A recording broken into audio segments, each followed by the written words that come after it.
Franz. Well, sure. Hello, haven't seen you in a long time either. Are you doing, Franz? I'm doing just well. Wonderful to see you. Just you? Daphne here?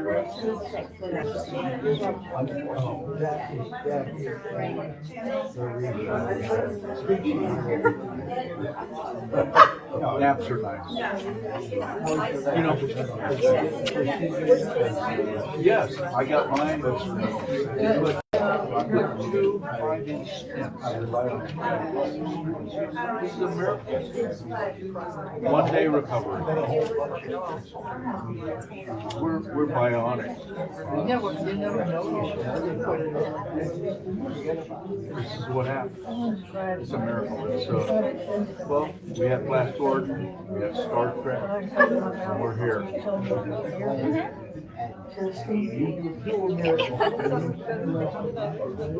I did a miracle for you last Sunday. Well, actually, because I got the power back on the AC at the church.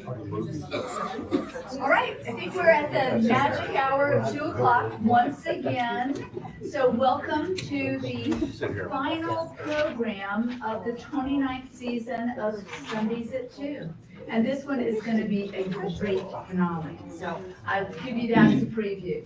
May I see a show of hands of anybody who has never been to Sundays at 2? Yay! I love this. I mean, not that I don't want you to have been before. Just so glad that we're still getting new people all the time. We often comment about how wonderful it is to see new faces. So this is the 29th season. We've missed 1 season for COVID, but otherwise have been in business for 30 years, which is pretty remarkable. Over 170 distinct speakers in that time period, which I say every week, but it still blows my mind that we have so much talent to draw on in our community. And we will start meeting soon to plan the 30th season for 2026 soon. So please fill in those surveys that you've got. Give us your feedback, and we'll meet and start planning the next session. Let me give you a brief introduction of the crew that brings all of this to bear for you. We've got Pat Tracy right here, and Ernie Monty in the back of the room, Sandy Toomey in the back of the room, Sheila Stepco, and Bud Ward. Where's Bud's in the audience there? And we have Alice Cooper, who is our ex officio member and director of the library. And none of it is possible without Shelley Robertson in the corner over here, who is our technology specialist. In other words, she makes the magic happen, and we're grateful for it. So I mentioned the surveys. I also want to remind you that you will be able to buy lottery tickets. Now, some of you have heard me say this before, but I've got a new spiel on the lottery tickets. When you buy a lottery ticket today, you get free entrance to the entire 2026 season of Sundays at 2. Yes, see? You help the library, and you might get the big payoff. So, and you get to come to Sundays at 2 next year for free. Tell all your friends. Okay, so with that, let me introduce our speaker, Dr. Linda Odum. I knew Linda in a different capacity. So I had met Linda as house manager for the Lancaster Players. And she had given some indications that she had some special skills that I didn't quite know about. Now I am learning a whole lot more, and it's pretty amazing. So she's had 20 plus years as a licensed private investigator. She owned her own company, Delphi Investigations. She's not only investigated, but also done executive protection ask her what that really means. Worked as a bounty hunter, ask her about that. She did repo, that's short for repossession, if you're not in the repo business. So, repo on cars, boats, and motorcycles. She's worked domestic cases, served summons and subpoenas, and was called on to testify by defense attorneys. Occasionally, the prosecution would also request her help in getting evidence and confessions. Now, I really want you to ask her about that. So, Linda is open to all manner of questions. So, with that, I turn it over to you, Linda. Please. Thank you. I'll make a deal with you. When you have a question, ask it then. Because if we wait until everything is over, we've lost the context of your question. And trust me, if you fire a question, somebody else has the same question. So be the first one to get your hand up. I think First question is, yes, ma'am. do you have handcuffs with you for anybody in this room? What did she ask? Funny you should ask that. Put your arm out.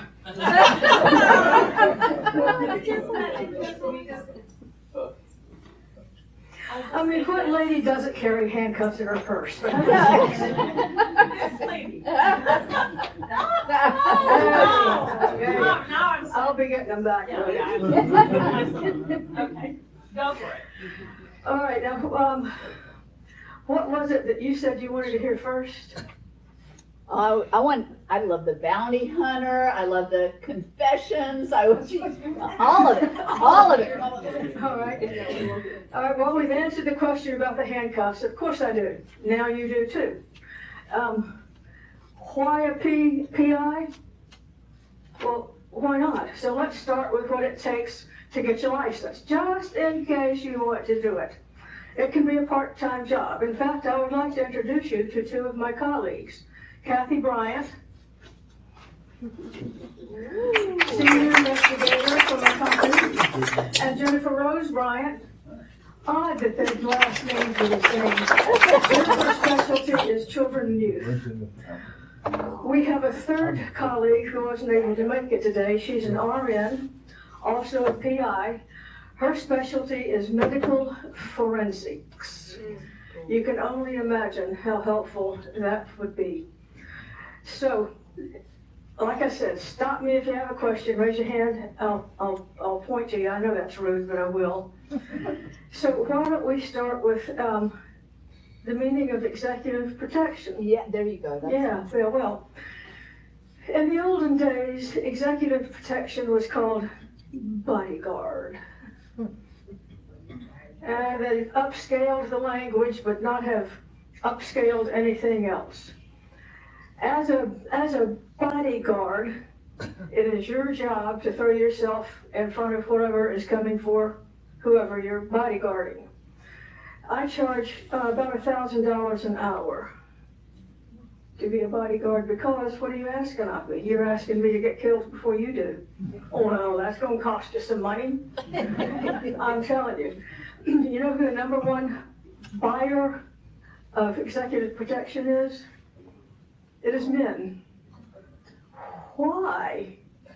Because given that you need your bodyguard with you at all times, you don't want some hulk the size of a refrigerator shuffling along behind you. Men tend to hire women as bodyguards because then if you have a social event to go to, a work event, whatever it is, you can take me. I will go as your guest for the evening. Now, yes ma'am. What kind of training do you have to be a really good bodyguard so that you don't get killed? Well, first you have to be very observant. Secondly, you have to be licensed as a private investigator, which, by the way, is 64 hours of class and an exam. You fail the exam, you start over. It's that simple.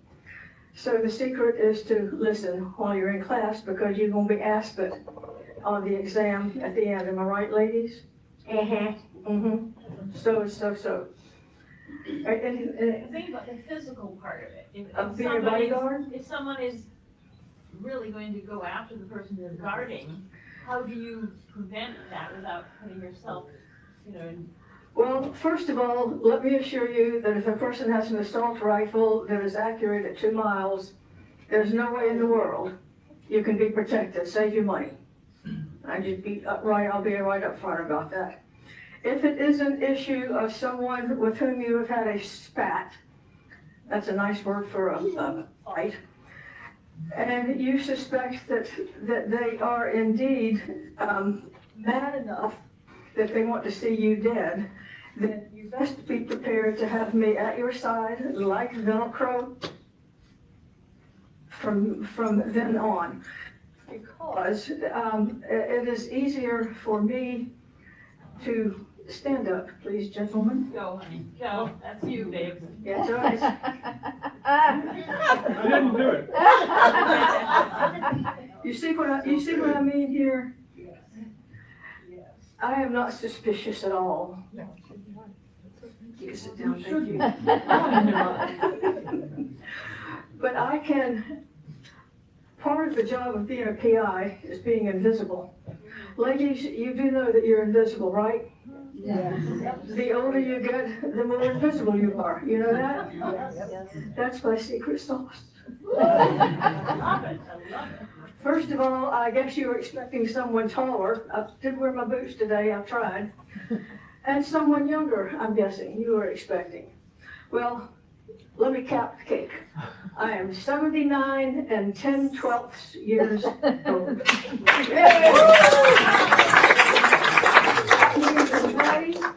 On the 4th day of May, I'm going to be 80 years old. And you know what?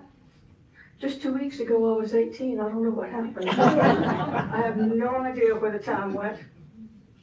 Tempus fugit. So, being a PI is not only having a license. Yes. Don't you think having a 7th degree black belt doesn't hurt? Well, having a 6th degree black belt doesn't hurt. That's true. That helps. In fact, I was doing a presentation at a club, and one of the gentlemen very legitimately says to me, as small as you are, I didn't have on my boots that day, small as you are, how can you be a threat to me? I said, because I can kill you with this finger. And if it's busy, I can kill you with this finger. Pick your finger. One or the other. Where does the finger go? Look at hands. Once I fracture your windpipe, what happens? Goodbye. You can't breathe. If you can't breathe, what happens? You die. Voila. I see. Mm-hmm. How simple. I feel safer already with you. Another question that is asked of me is, am I armed? Well, of course I am. It's my job to be. I have a concealed carry permit from the county. I also have a Department of Criminal Justice Services. Now, I want to point out that that is Virginia's Department of Criminal Justice Services. It is not Victim Justice Services. I think it's a little bit backwards, but foolishly they did not ask me from the get-go, I can tell you that. I also have an endorsement from Virginia, which I must renew every year. Every year I have to qualify on the range with an instructor. I just don't show up and shoot my gun and go home. Actually, I go to the range every week to keep my skills up. And March 9th was my day to be tested. I am proud and happy to tell you that I passed at 98%. And thank you. Now the question is, am I armed? With Alice Cooper's permission, she said, yes, you can show, but you cannot be carrying a loaded gun. Ooh. Glock 42, it's a 380, it's easy to get to. Smith & Wesson's M&P Equalizer, it's a 9mm. This is the weapon I use to qualify with. This is the weapon I carry because it's small and my hand is small. So, this is it. This is the size. I'm not gonna pull this one out because it's about that big. And if you would like to look at it, it's completely empty. If you'd like to look at it or see what it feels like just to have it in your hand before you leave, please feel free to come up and heft it around. You're not allowed to brandish, but since it's not loaded, we aren't gonna go there, okay? So, after you get your license, here's what Virginia doesn't tell you until it's just too darn late. You cannot work as a private investigator unless you have a company. Oh. And guess who decides who gets to have a company? The Virginia Department of Criminal Justice Services. Why? Because they're in charge of all things security related. They're also in charge of all of the law enforcement training and so on and so forth. We all have to do extra training. So I decided that I would go ahead and get a license. Little did I know how many millions of dollars later I would finally have justice for you as a company. Since the new PIs, and thankfully Kathy and Jennifer and the other Jennifer, my RN Jennifer, are independent contractors. I call them resources because I think that's a little more dignified. They have experience and backgrounds that I couldn't have ordered up if I had put in a wish list, to tell you the truth. So,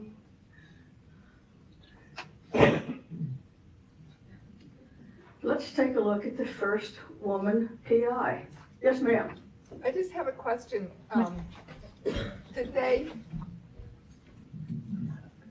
Did they get their PI licenses or whatever and you found them after, or did you find them and they were interested and y'all went forward together? Well, Kathy and Jennifer were interested in becoming PIs after I did. Okay. And I told them, go for it, ladies, because I got a company and I can provide you with a brand new umbrella. They get their own cases. I don't interfere. I don't micromanage. I don't get in their way. If they have a question about how to do something, then they come to me and we kind of sort it out. That's SORTED, not SORDID. We get it sorted out. And then they go on about their business. And when the case is done, they let me know. And we'll talk about later, we'll talk about rates and so forth. But this is Catherine Warney. She, at the age of 23, I don't know whether she was widowed or divorced or whatever, but she decided that she wanted to be a private detective. And Mr. Pinkerton, we all know the Pinkerton Agency, was just starting in America. So she took herself right down to his office, told him she wanted to be a private detective, and he just rollicked with laughter. Never heard such a thing. Never been a woman private detective. Well, she spent a few minutes talking with him and convinced him that women were able to get much closer to a subject than the men can, and that she would be an asset. And he finally said, well, I never thought of that. You're hired. Let me tell you one story about her. It's why we have Abraham Lincoln today. She had her tentacles out everywhere. She was quite a remarkable woman. She got word that there was a plot afoot to assassinate Lincoln before he ever got to Philadelphia for his inauguration. So she takes her information to Pinkerton, and he says, well, what can we do about it? Duh. She said, here's what we're gonna do about it. He said, carry on. So she went to Mr. Lincoln, and surprisingly enough, he was willing to talk with her. I think Mrs. Lincoln might have had something to do with that. And told him what was happening, and here was her solution. She was going to get a railroad car that would be the last car on the train that was pulling him into Philadelphia, because her brother was so sickly, walked with a cane, God love him, he was just on his last legs. And there would be an RN and an MD in the car. 3. Well, of course, she was going as the RN, having told him that he was her brother. Now she's all of a sudden become an RN. That's all right. Private eyes have to use pretexts anyhow. So it was arranged. The car was pulled up. It was the last car on the train. Lincoln got on, gaunt and with a cane, and he really looked worse, if you can believe it, worse and more sickly than he ever had. And he gets up and gets in that car, and he shut all the doors, put the blinds down on the window. Nobody knows who's on it. It's her brother, but no big deal. They get to Philadelphia. She had arranged for a carriage to pick up the passengers in the last car after everyone else had gotten off the train. So that's how it happened. Lincoln got off and he was helped to the carriage and helped into the carriage. The blinds on the carriage were drawn. They were taken to a hotel. People are still standing around waiting for Lincoln to get off the train. Well, what the hell happened here? We were supposed to see Lincoln. Lincoln was already at the hotel. They had no idea until he actually showed up for the inauguration. And those who had wished to kill him, I think they were so amazed they thought he was some kind of witch or warlock or something, because they'd been found out. They don't know how, they don't know by whom, but there he was. And so he was inaugurated, and that's how he ended up being president. Now, you never heard anything about this lady before this very moment, did you? No. Do you really think Mr. Pinkerton would give her credit for doing that? Please. No. She's remained with the Pinkerton Agency into her 30s. Now, she was only 23 when she started out. I don't know how old she was when she pulled off the Lincoln caper. Did that story have any effect on your deciding to become a PI, that story? Or did you know about that later? I didn't know about her until I started doing research on women detectives in America. Women detective agencies in Great Britain were ordinary, pretty ordinary. So I started thinking, well, if they were there, there must have been someone here. Turns out that she was it for the Pinkerton Agency. In fact, Mr. Pinkerton was so thrilled, he got her, instead of being a private investigator, to head up the women's department of the Pinkerton Agency, where she remained until her death. She did not live to see 40.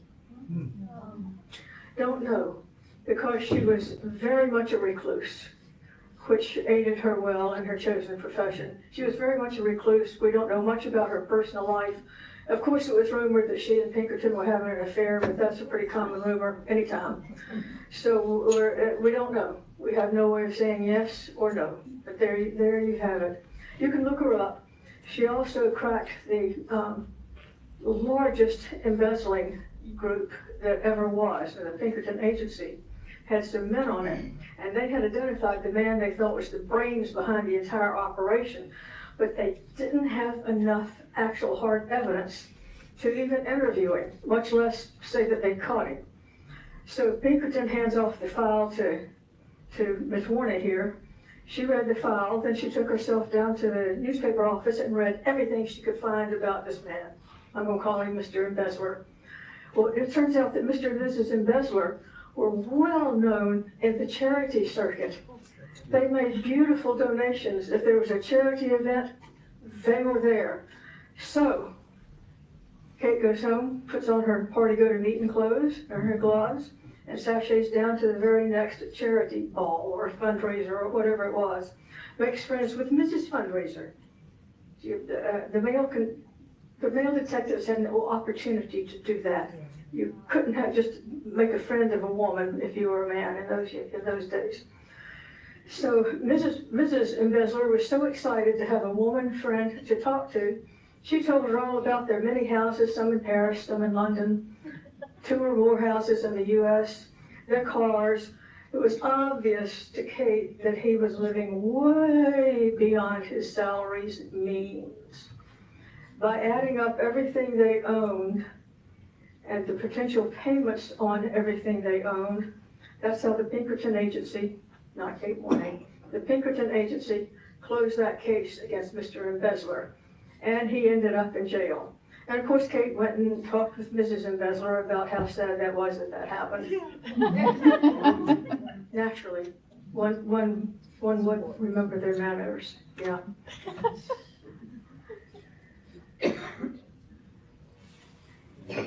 Here is the kind of work that we do.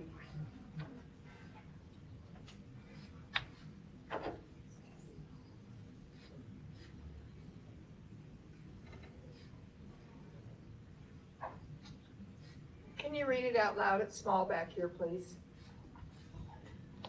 Oh, sure. Thank you. Justice for You, owned by lead investigator Linda Odum, leverages over 20 years of investigative expertise, offering detailed investigative services across Virginia. Linda works with a network of skilled consultants who subcontract, two of whom you just met, with Justice for You, ensuring specialized and effective solutions for each case, while maintaining our motto, your peace of mind at an affordable price. Types of cases that we work on are surveillance, background checks, fraud insurance, workman's comp insurance fraud, cold cases, asset searches, cybersecurity, animal, child, domestic abuse investigations, stalking, and undercover. Now, none of us will go undercover here because our faces have been seen, we're known. That's okay. I can put my hands on PIs that do not live here that can go undercover. Here's my guarantee. First consult is free. Second guarantee, whatever you tell me, I can never repeat. At this moment, I cannot talk about any current cases because of my oath of confidentiality will cause me to lose my license. I cannot tell you anything that has ever been said to me. I will take it to my grave. I can, however, talk with you about cases in my 40s. I just can't tell you any names. Is that okay? Uh-huh. So if you ask me questions, I'm going to harken back 40 years ago, just about it, to my 40s in order to answer it. What, Linda? How about a workman's comp story? All righty, well, workman's comp, as you know, means that you were injured on the job. Back, arm, leg, broken skull, whatever it is, and you can't work. So a neighbor comes to me and says, my neighbor down the street is out on disability and workman's comp. But I see him going up a ladder and him up on his roof replacing shingles. Well, see, that's the secret. You don't have to bring to me the evidence. All you have to bring to me is your suspicion of wrongdoing. It's my job to get the evidence. If you suspect abuse, if you expect fraud, if you suspect any of this, or if you make it work, we don't care. Do you work only in Virginia, or do you work outside in other states also? Predominantly Virginia, because in all of their majesty, the Department of Criminal Justice Services says I am only licensed in Virginia. Now, Virginia has reciprocity with some other states, so here's how it works.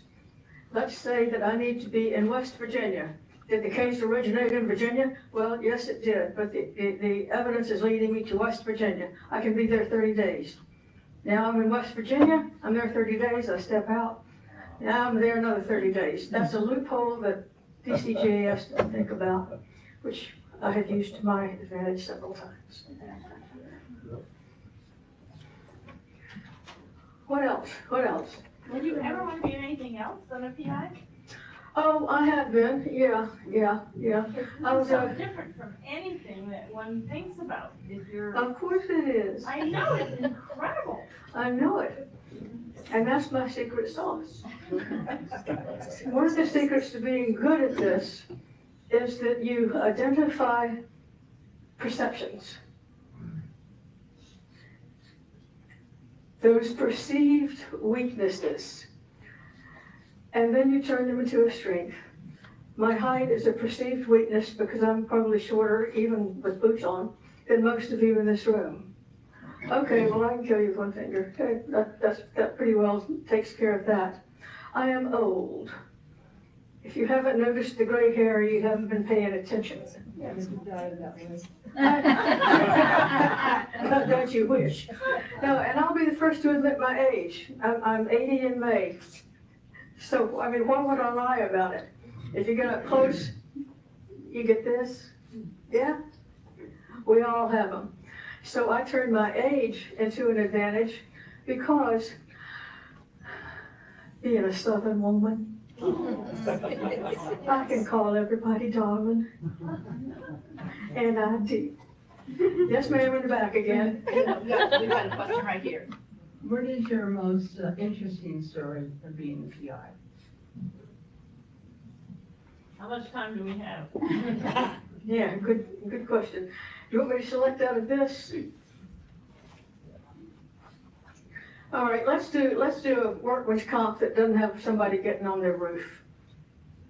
You know how big the motor is on some of the outboard motors, right? Some of them are smaller, but there's some that if you can't get your arm around it, you're not taking it anywhere. So we have a gentleman whom this is so long ago I had to actually use a camera. You remember those? Not with a chip of some sort in it, with film in it. Imagine that. So I am busily taking a picture of him, walking down toward his boat. He's coming straight to me with his arm around a motor that must weigh a couple of 100 pounds. Not a limp, not a grab, not a nothing. He's walking straight ahead. He gets to his boat and he swings that thing around, jumps in the boat, hooks it up, one pull with something like that. And he throws the lines in and goes on about his business. Got it all on film. Sent it to the insurance company. Ho, ho, ho, ho. He lost his disability income. Yeah. I don't know what he had in reserve. It's none of my business. My business was to find out if there indeed was fraud. And there was. I also went to a gym where a man is supposed to be so disabled, bad back, he can't do anything. I got pictures of him benching 350 pounds without a belt. Sent that off to the other insurance company. Yes. How do you feel that I know you were dean of the Cyber Academy. Director. Yes. How do you feel that works into what you're doing now, if anything? Ask again. How do you feel that works into whatever you're doing now? Anything at all?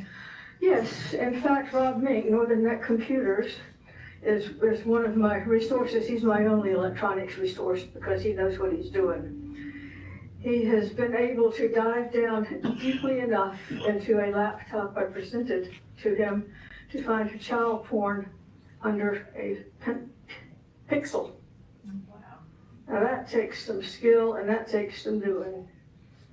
Something this size that was hiding probably hundreds, if not 1,000 pictures that didn't need to be seen by anyone. So once you get get things in place, then you're in better shape to do some of these. These are the worst ones, the abuse cases. I won't tell you anything about them because your imagination can't possibly be as bad as what I've seen. There are some cases that you'll never forget, and these are an example. I do work with Jamie here in Lancaster County, Animal Control, on anything that is a perceived or actual animal abuse case. Like I said, you don't have to bring to me the evidence. Bring to me your suspicions because your suspicions are based on something. It is my job to get the evidence of your suspicions. Either yes or no. It's that simple. If we get a yes, then we carry it to law enforcement. If we get a no, nobody's hurt. It's just a suspicious and a bunch of gossip. So that's where sometimes you leave something until something else happens. Yes, ma'am. Have you ever had to fire a client? Fire? Fire a client? Oh, frequently. Can you say a little bit about that? Yeah, they won't do what I tell them. Oh, okay, so That's that's the it. only reason? What if they're just evil? We didn't hear the question. Oh. The question is, have I ever fired a client? Their answer is, Lord, yes. My contract says, stay out of my way. If you think that I'm not on that surveillance, do not drive up and find out because I'm not driving my car. You won't know me. Red wig, new, different car, just get out of my way. Second thing is do what I tell you. You have hired me for my expertise. You have not hired me because you like my red jacket, because I got it at AWL, $7. Love it. Yeah, Laura, let me give you an example. I had a woman over close to North Carolina. She claimed she was being stalked. Here's what she would post on Facebook. How distressed she was. That's exactly what they wanted to hear. How awful this was. And by the way, tomorrow I'll be at the Kroger at 6:15. I'll be at the blah, blah, blah at 10:30. I'll be at somewhere else at 11:45. I said, you gotta stop that. You're telling them where you're going. Of course, if it's true, they're gonna follow you. She said, well, no, it is my First Amendment right to post what I want. It was just her husband that was stalking her. And I said, well, let me tell you this, darling. It is his Second Amendment right to carry a gun. And he says he's going to kill you, and he is. I'm through. Boom, here's my invoice. This is the last that you owe me. I'm gone. I can't. Well, here's what I tell them as I'm departing. The Lord helps those who help themselves, and I can't do more than God. Now, if you're not going to pay attention to what I say and do what I tell you, then I'm through. I am through. There's nothing I can do. Period. End of story. I've never had anybody come back and say, okay, Amy, I give up. I should have listened to you. No, they've got too much ego invested in it. Yes, ma'am. So in this area, there are signs you see around Crime Solvers. What is your connection with Crime Solvers? I am rarely called in on anything that is law enforcement. I have no arrest capabilities, none whatsoever. Of course, I can get her to give me back my handcuffs, and I can hold you until the police come and stand up because you're near my height. What I do, if there's two of them, is I handcuff them right arm to right arm. Now, why would I do that? Or I am, and one of us is not going to be running if they're trying to run away. So that's a good use of handcuffs right there while you're waiting on the police to show up. How old were you when you decided to be a PI? 40. 40. And then when I was 74. Yeah. Now, somebody asked me a question that brought a case to mind on. How about getting in a car with another person? Have you ever done that? Yeah, I do that all the time. Diane has advanced knowledge of some of my cases because I know her. This is one time that I was involved with the prosecution. I was living in Richmond, and one of the district attorneys or Commonwealth attorneys called me and said, Ms. Odum. I said, that's Dr. Odum. He said, well, Dr. Odum, I hear that you're pretty good at getting confessions. I said, that's true. He said, I've got a man that I cannot prosecute because I cannot get a confession. I've got everything else I need and I cannot get a confession. Can you get it? I said, get me everything, make available to me. This was in the days before internet, blah, blah. All I had was a pager. I said, make available to me everything you've got on him. I want to know full name, kind of car, where he goes, what his gym is, everything you've got. He said, okay, come this afternoon. I did. So after sitting in the office and reading everything, it turned out that his favorite place to go on Friday afternoons was Kmart. You remember Kmart? Yes. Yeah. Boy, you are old. I'm 80. Oh, God love you. I'm catching up pretty soon. You'll love it. You'll love being 80. I love my 70s. I might miss them. Well, anyway, so I found out what his car was and the license plate. And so I made it my business to be in the Kmart parking lot, watching cars as they came in, watching. Pretty soon I knew his. Well, I knew he was gonna go in the store and get snacks and stuff like that, which he could have gotten at a gas station. I don't know why Kmart. And so I watched him come out. And as soon as he unlocked that door, I put on a burst of speed and I grabbed the passenger handle, pulled it open, got in, shut the door behind me. He goes, "What are you doing here?" Well, no one can not help a damsel in distress. I'm not a good actress, but I had worked up some tears. I've taken the children to my mama's house and they're safe, but he's gonna kill me. He's gonna kill me. He said he is. Get this car started and get me out of here. So he says, "Well, I'm going to North Carolina." I said, "I don't care if you're going to Alaska. Get me out of here." So down the road we go. So for the first 30 minutes, I whine, and I'm looking out the rearview mirror and looking over my shoulder to see if my husband's car is following and so on and so forth. I'm still damsel in distress. Finally, after about 30 minutes, and my throat was sore anyway from all the whining and complaining, so I started sniffing and patting my nose, and I get over my whinies.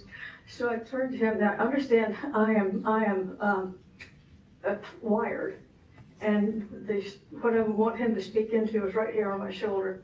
It was under my jacket on my shoulder. And so I turned to him and I said, "Well, honey, when you're not saving damsels in distress, what do you do?" And so he launches into his job, whatever it is. I really didn't care because I already knew what it was. I just needed him to start talking. So I could say, "Oh, well, you are just so big and strong to be able to do a job like that. What does your wife think of it?" He says, "Oh, I don't care. I keep her in line. Now we're getting to what I want. I keep her in line." I said, "You do? How do you do that?" He said, actually took his hands off the wheel and went, "This is how. And when I say anything, she jumps. The children are learning. As soon as a 3-year-old is old enough, I said, I'm going to take care of that one too." So I want him to tell me more. That's not enough for evidence. It's a beginning, but it's not enough. So he goes on and on about how wonderful he is. And, well, okay, I did promise some sexual favors at the end of the day, but he was in a hurry to get down the road to find a motel. Well, no, of course I didn't. Are you kidding me? I would have to show him my wire. I wasn't going to do that. He might have gotten angry. So off we go. He's got his pedal all the way to the floor now. We must be flying along at over 95 miles an hour. I don't care. So after a while I said, "You're going to have to pull off. I have to go to the ladies." So we rumble, grumble, grumble. I was hoping that he would pull off at a gas station, but unfortunately one of those stop and go to the bathroom here places on the road was the first thing to come up. No cell phones. I hadn't memorized, foolish me, had not memorized the phone number of the sheriff's office. So I get out, I go in. I really didn't have to go, it turned out, after I got in there. So I get back in and I wait until I see an exit coming up that's got a gas station with it.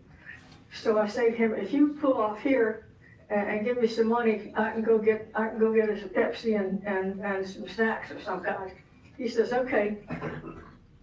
So he pulls off, and much to my delight, this gas station has nothing but woods behind it. Do you see where I'm going with this? Mm-hmm. I had what I needed. No need in chatting any further. Ain't nothing gonna happen when he gets to that motel to finish the day's worth of driving. So I go in and I get a Pepsi and a bag of potato chips. And I say to him, "I didn't have enough money to get another bag of potato chips. I need to go back in if you got $2. He says, "Yes."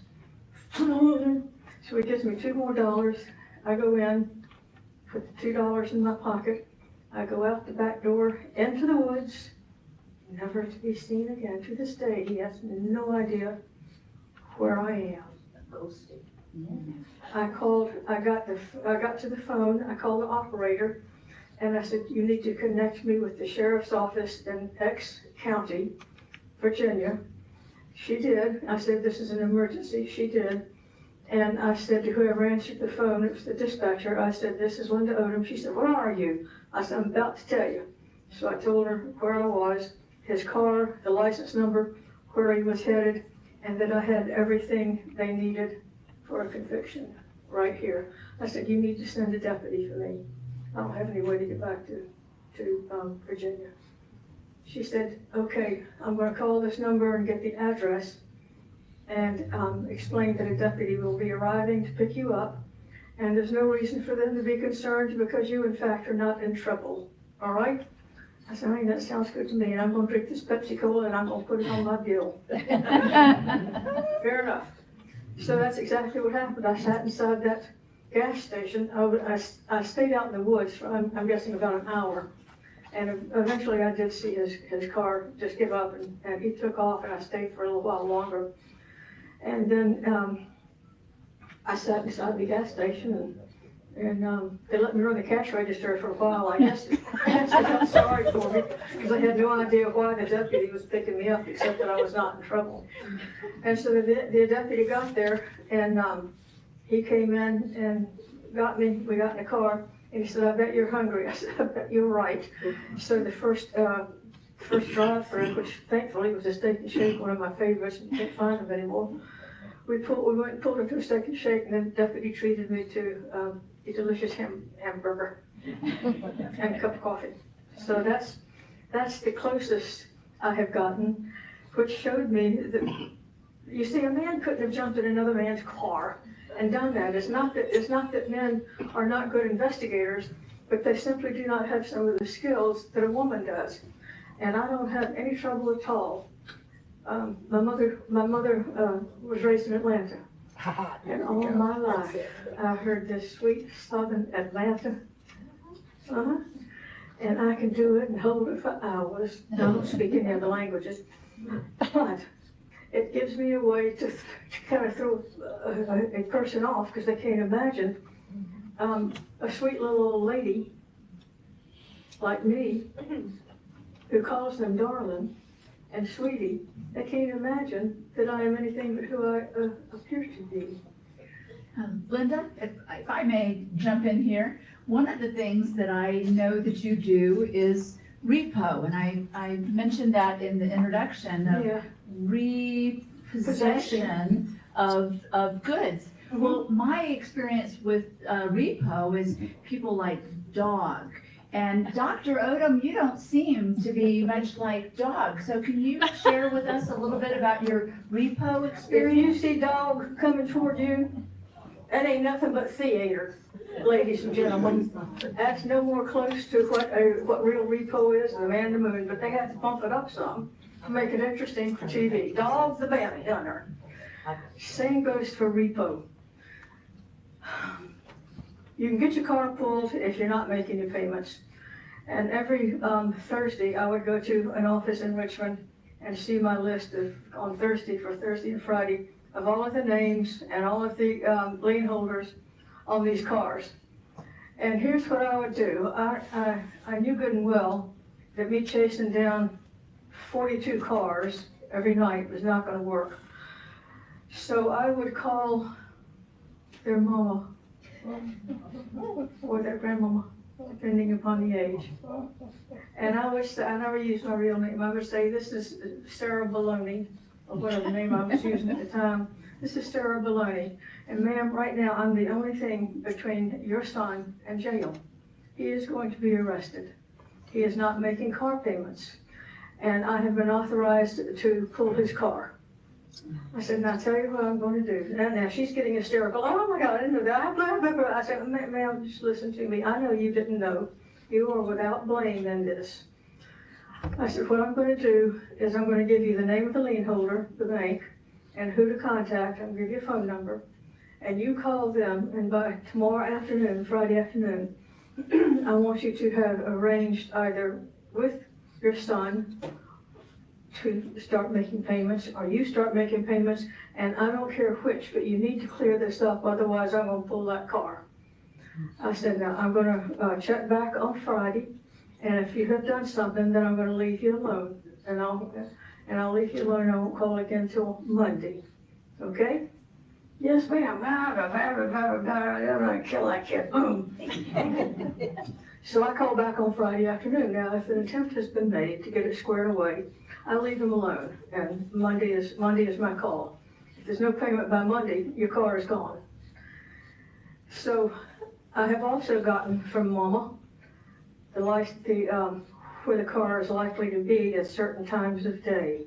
A friend's house, a school, whatever. I've pulled cars off the school grounds. Whatever was needed, because if no arrangements had been made, I have to be able to pull that car. If no arrangements have been made, I know where to find that car. Saturday night. That is the best night for pulling cars. You know why? They have partied hard Friday night. They have partied hard Saturday night, and they are now sleeping it off. So between, I'd say 1 o'clock Sunday morning and 6 o'clock Sunday morning are your best bets for pulling a car. And I had two things going for me.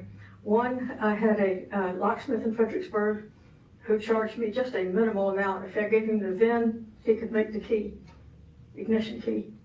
If I couldn't, then I would call my second resource, which is a tow company. And he would come get it. I'd give him the address, he'd come get it. I put that on my AAA. He took AAA. The director of AAA in Tampa, Florida, of all places, calls me and says, "You seem to have a lot of cars, ma'am." I said, "No, some of them were trucks." He says, "You seem to have a lot of vehicles, ma'am. What's going on?" So I told him the truth. He said, "You can't do that. Our policy forbids it." I said, "No, it doesn't. Your policy says that if I have anything to do with the car, whether I was a passenger driving it or whatever, if I have anything to do with that car or truck, maybe even that boat, we're talking about cars right now, then AAA has to tow it free." Thank you very much. And the head of AAA called and said, "I understand you talked to our representative from Tampa." I said, "Yes, I did." He said, "Ignore him, he's a grouchy old thing." And we don't like him either. I said, "Well, it's not that I dislike him, it's just that he is mistaken in what he thought was so. So that's how that worked. What was your most interesting cold case? Murder. She wrote. Can you elaborate on that? I can to some extent, because to open a cold case that has already been investigated by the police department, you need to FOIA. That's before you ask for all the paperwork. You need to FOIA a request for all the paperwork. You have to be pretty specific about what paperwork you need. They're not going to send you everything I got back in 1960 because you don't need it. So once you FOIA that request, then you see if that paperwork actually comports with what you have been told. And if there's any difference, then you have a problem. This was a case where a woman was found, a grandmother was found at the bottom of a flight of stairs going down to her basement. Did she fall? Was she pushed? Did her cane slip? What happened? And I asked the family, the medical examiner said it was accidental death. The family said, "No, it can't be. She's gone up and down those stairs for 30 years. 30 years and never missed a step. This cannot be." So we don't know who, but this is not an accident. This is malicious. So I said, give me the picture. They did, and I looked at it, and there was just something that was off, and I couldn't tell what it was. And I turned that picture every which way but Sunday. I even held it up to a mirror, seeing if I could see it backwards, if I could tell what was wrong. I knew my guts told me there was something wrong, and I couldn't figure out what it was. So I went to the family and I said, "Listen, give me access to those steps, and I think I can get this resolved for you." Okay. So I went down to do you remember when Tim Conway used to fall down the stairs in slow motion on the Carol Burnett show? Well, I Tim Conway'd those stairs because I didn't want to hurt myself. But I went down with holding a rail and a cane. I went down slowly. I tried to skid. I went down and fell down those stairs every possible way I could. But I was sure that if she had a cane in one hand, she would have grabbed the railing with the other, or perhaps railing with both, and sidestepped down the stairs. And then it hit me, Eureka, that's it. In the picture, her arms were under her. They should not have been. They should have been out like this, because she was would have been reaching to break her fall. I don't care whether she was on her side or flat down. Her arms should have been out from under her. She was placed. Nobody falls down the stairs and says, oh, I think I'll just land here, boom. So a lot of this business is going with your guts. And after you have some experience, then you always get a gut feeling of some kind. And I've talked with the family for a long time, and we called the medical examiner, and he made me fall down the stairs about 6 times.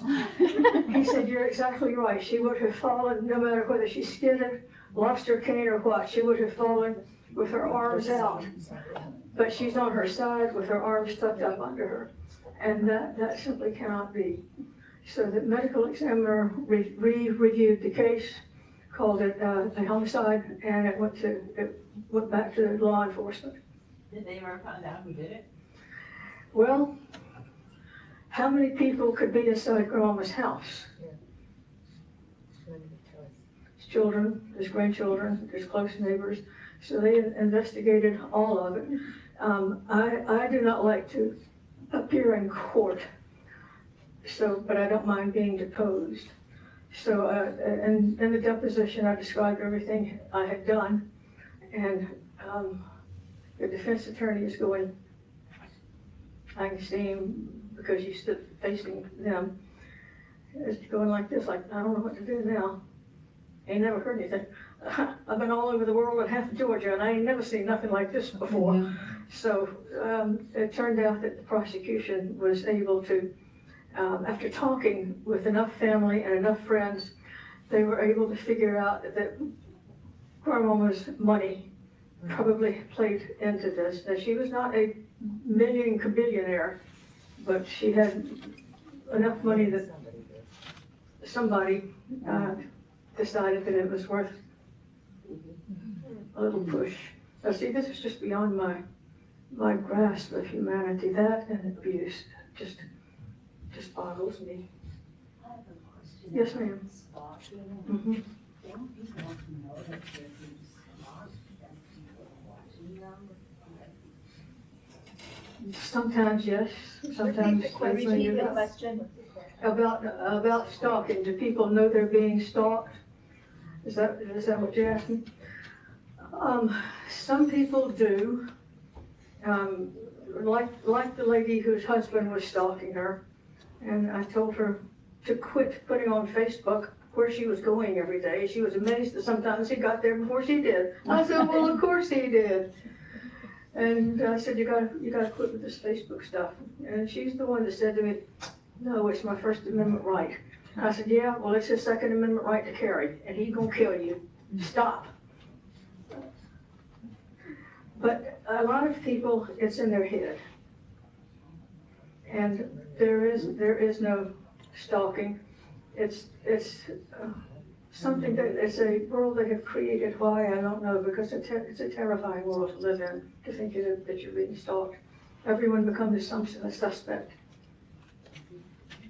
So my advice is help the person get some mental health counseling. There's free clinics, there's groups, churches have groups where you can get some group therapy and so forth, and help them see if perhaps this is not actually happening at all. Now, if you need to call me, first consult is free, and what you say to me is never spoken of, never repeated. And here's what's in my office. Where did I do? Oh, no, here's my thingy. Why does mine not work anymore?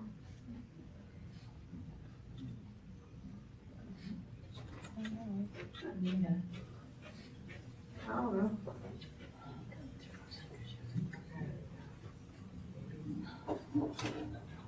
Just gotta pay your bill. It needs to go forward one more. I'm gonna turn that over to Shelley. Because Shelley is our guru. She's also Uh-oh, taller pressure than on me. you Yes. now. Tap the screen. So, but as we're waiting for this, I want to say that Linda is agreeable to stay on for, as we have coffee and cookies out in the lobby area here, so you can ask her more questions, and we'll see if we can figure out what's, All right, how about that? there you go. Yeah.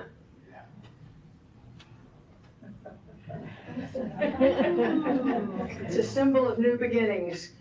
Any case I close, everyone, little contribution, giant contribution, it's a new beginning, whether they want it or not. And then the other one is, oh yeah, this one down here. This is in my office. When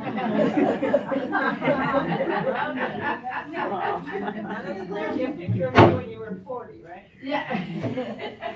Probably from the 60s, to tell you the truth. So I want to thank you so much for sharing your stories and your experiences.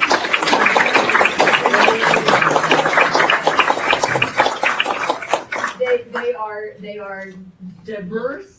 Your experience is amazing, and we could listen to your stories for a long, long time. So I want to thank you all. Please don't forget to fill out your surveys. You can leave them up here at the table, and please join us right outside for coffee and cookies. Thank you so much for coming out today.